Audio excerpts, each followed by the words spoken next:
Hey guys, this is Algebra 2 with Mrs. Hardman, and this is our presentation for section 1.1, Real Numbers.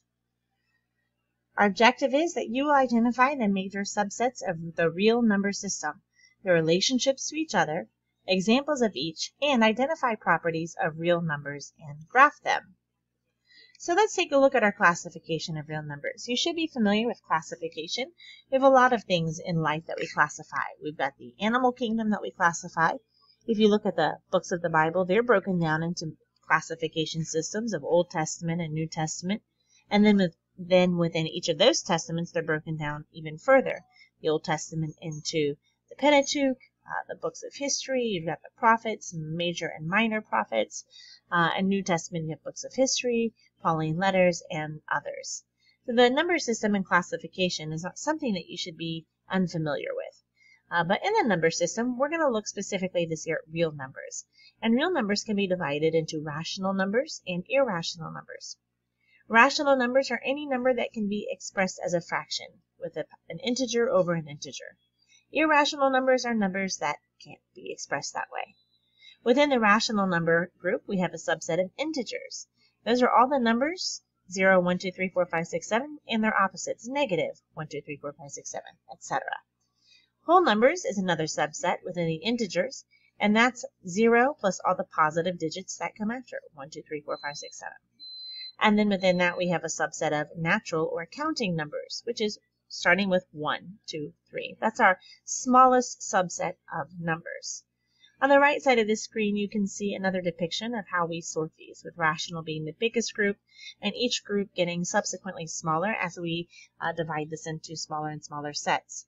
You can also see the symbols here that we use to represent real, rational, irrational, integers, whole, and natural or counting numbers. So be familiar with those and the numbers that belong in each. A rational number, as I previously stated, can be represented as a ratio of integers. Its decimal form will terminate or repeat. An irrational number cannot be represented as a ratio of integers. Its decimal form does not terminate, nor does it repeat. Let's take a look at some examples on how we would graph these numbers. Okay, the first number we want to graph on a number line is negative 3. And negative 3 would be graphed right here in the number line. What about 1.5?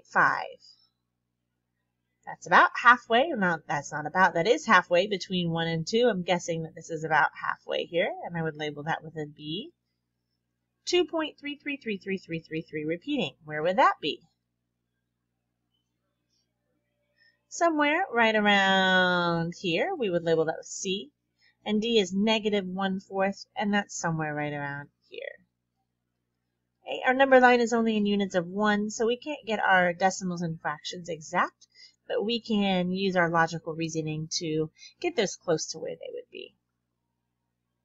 Another thing we need to review is the properties of addition and multiplication.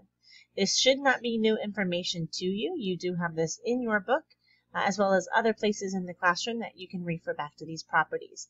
But the properties of addition and multiplication that you need to be familiar with are the commutative, associative, identity, inverse, and distributive property of multiplication. So make yourself familiar with those. If you're confused about any of those, make sure that you ask for help. Let's take a look at some examples and see if you can name the property illustrated by each equation.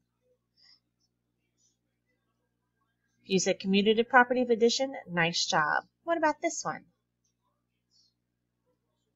This is the multiplicative inverse property.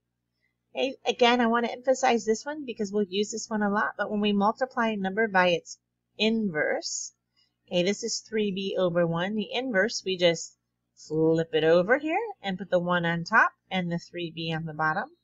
When we multiply a number times its inverse, we get 1.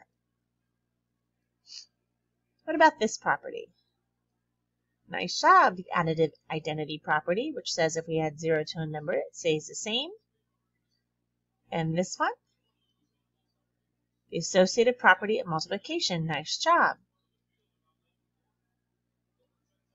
Hopefully you identified that as the distributive property. Distributed that negative 3x to each of those terms. Nice job. Again, if you need help with those, make sure you ask me for help.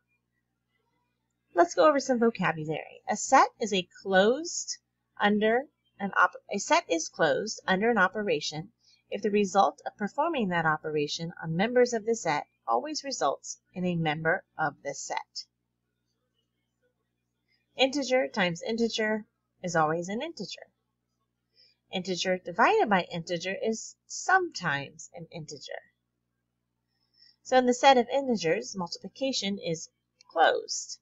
And division sometimes will not give us a closed set. We might have an answer not within that set. Let's take a few more looks at closed and open. If I gave you a set of all of the even numbers, say 2, 4, 6, 8, ... and I say I'm going to take any number times 2. Will my answer always be part of this set? If my answer will always be part of this set, if I multiply any of these numbers times 2, and I get another number that's in the set, it's a closed set.